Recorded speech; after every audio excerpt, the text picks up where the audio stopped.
Thanks so much, Matt. Our team coverage now turns to another issue related to that flooding, raw sewage, making its way into the Connecticut River in several towns of Western Mass. Western Mass News reporter Daniel Santiago has more after getting answers on what this could mean for all of us.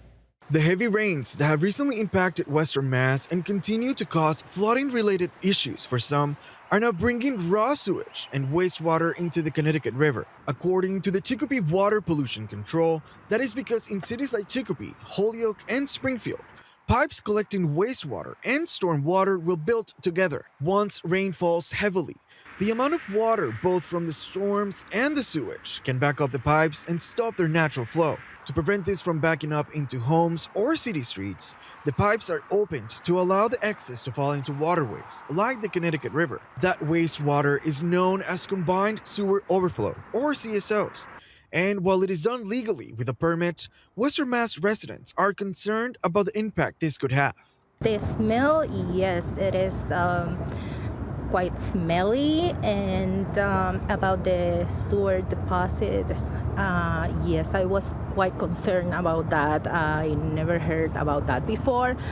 So many people come to the river to fish, and I see many people, come to the river, and that's quite concerning. Salinas and Evelyn think solutions and prevention should start with more information.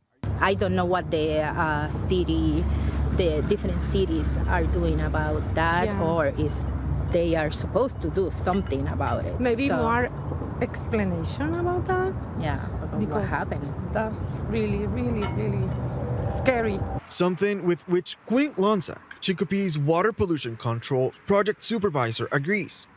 He tells Western Mass News issues with wastewater will continue to happen until new drainage systems are installed.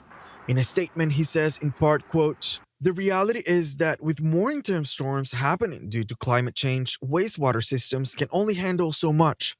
Chicopee and other CSO communities have spent hundreds of millions of dollars to separate sewage from stormwater in an effort to reduce and eliminate CSOs.